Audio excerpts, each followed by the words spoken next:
Hey guys good morning welcome back to my channel Nafisa blogs and किचेनत आपलोक स्वागतम करिलो। तो आज मैं बनाम कैरामेल पुडिंग रेसिपी।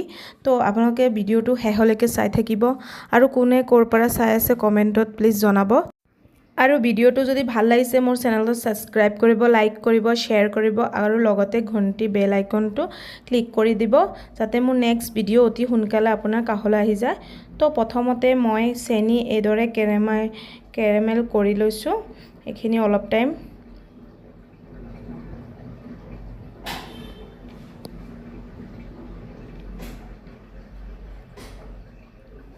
तो এতিয়া প্ৰায় কেৰামেলখিনি ৰেডি হৈ গৈছে।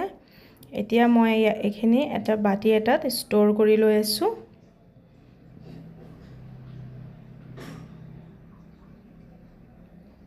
এতিয়া আন এটা বাটিত মই দুটা কণী লৈ লৈছো।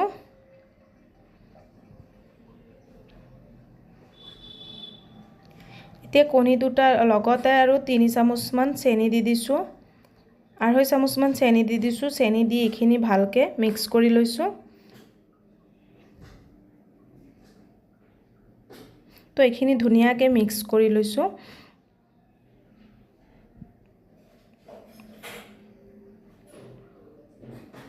এতিয়া মই কমা আধা লিটাৰ মান ইয়াত গাখীৰ লৈছো। গাখীৰখিনি 10 মিনিট মান পকাই এইদৰে আধা কৰি লৈছো আৰু ইয়াত এতিয়া মই 2 চামুচ মান চেনি এড কৰিছো। 2 চামুচ মান চেনি দি দিছো। চেনি দি আৰু 5 মিনিট মান এখিনি এইদৰে লৰাই লম। তো চাও পাৰিছে মোৰ গাখীৰ ৰেডি আৰু এতিয়া এই কণীখিনি এখিনি মিক্স কৰি লৈছো আৰু ইয়াত মই চকলেট কেৰামেল দি দিছো। 1 টিস্পুন কেৰামেল দি দিছো। ইয়াত চকলেট কেৰামেল দি দিছো। দি পেলাই এখিনি আকৌ পুনৰবাৰ মিক্স কৰি লৈছো। তো এখিনি প্ৰায় মিক্স কৰা হৈ গ'ল।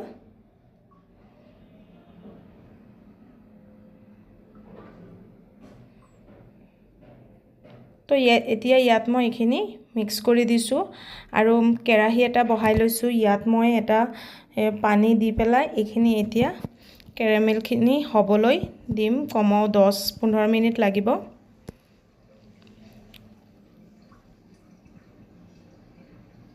আৰু এতিয়া এখিনি ঢাকি দিছো কমাও 10 মিনিটৰ কাৰণে। তো 10-15 মিনিট পিছত চাব পাৰিছে প্ৰায় হৈ গ'ল।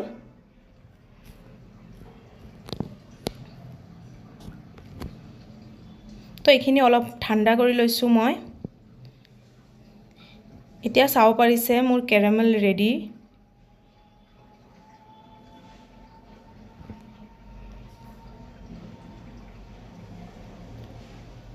তো চাব পাৰিছে মোৰ পুডিংটো কিমান ধুনিয়া কালাৰ হৈছে আৰু বহুত সফট হৈছে।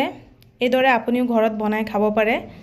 একদম ইজি 2 মিনিটত আপুনি 5-10 মিনিটত এইদৰে ইজি আপুনি বনাই খাব পাৰে। খুবেই টেস্টি আৰু সফট একদম কোমল সফট হৈছে।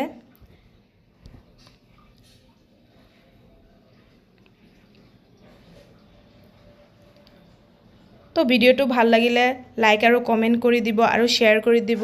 তো আজিলৈ ধন্যবাদ।